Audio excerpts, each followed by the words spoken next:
Hi everybody, it's Bethany with Saratoga Homestead. Today I'm going to do a quick video to show you how to slice this bacon that we cured and smoked already. This is our basic brine bacon that we did.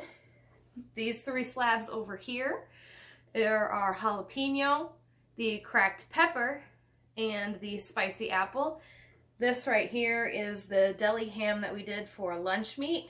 I've already cut it into 4 sections and 4 quarters. I cut them long ways.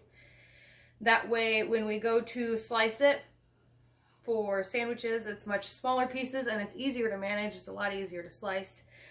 For slicing today, we're going to use nothing other than our kitchen chef knife and preferably if you have one, a sharpening or honing steel. That's important to keep the blade on your knife sharp. So without further ado, I've got a few pieces cut here already. They are approximately 1/4 of an inch thick, maybe a little thinner, maybe a little thicker. I like bacon on the thicker side. So when you go to cut it, you want to shape your hand like a claw. That way it keeps your fingers out of the way of the blade. So when you go down this way, I'll show you this way. When you go down, your hand is flush with the blade. If you were to hold your hand like this on top, you risk cutting your fingers. So take your knife. We're going to sharpen it really quick to make sure we have a nice good edge to start with. And fingers in a claw shape, remember? Down and along the length of your slab of bacon. And just like that, we have a beautiful piece of bacon. See? Ain't she pretty? She's gonna fry up really nice for sandwiches. Let me move these over here so you can see this. Again, we're gonna take it. I'm gonna try to turn it so you can see it a little better. We're gonna push down. You don't want to saw with a knife. You always pull and push. If you saw, you'll get uneven edges. There's another piece. We're just going to finish up this slab here. There we go. Want that piece to come off of there. They like to stick to the blade.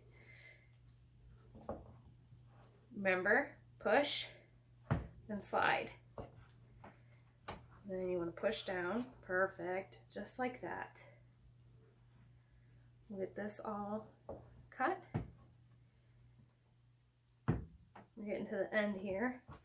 And I like to save the ends of the bacon.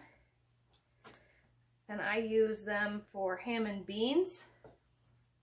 So when you start to get to the point where you can't really make a nice piece of bacon out of it, like right here, see how it kind of dents and bends?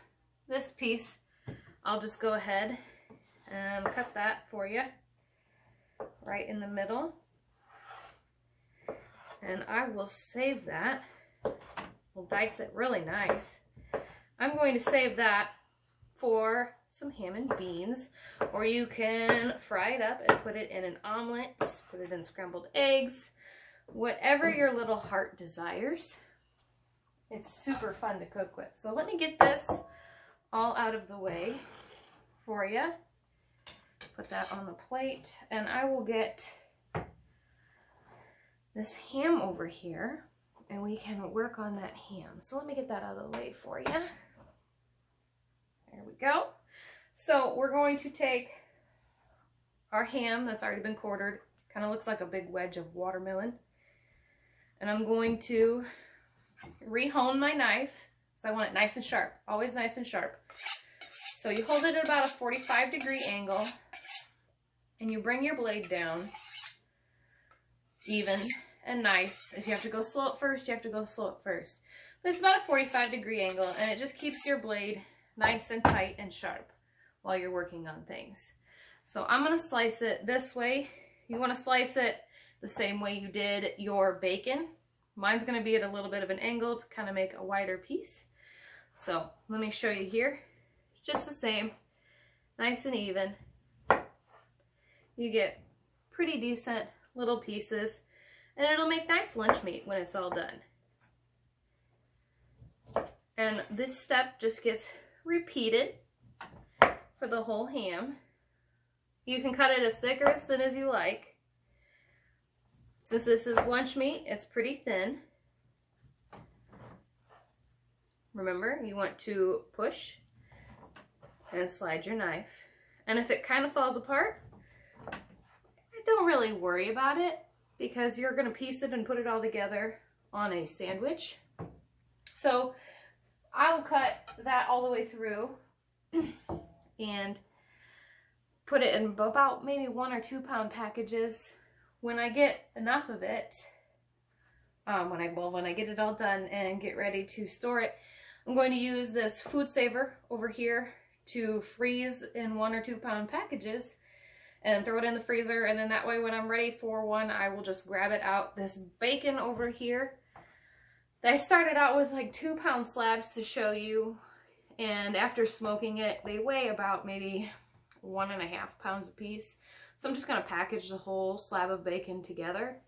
When you're ready to cook it, you thaw it out, throw it on your skillet, and then use it in your favorite recipe. You can have it chewy, crispy, however you like it. I'm going to have plenty of ends to work with from this ham and from that bacon, and it'll be all wonderful.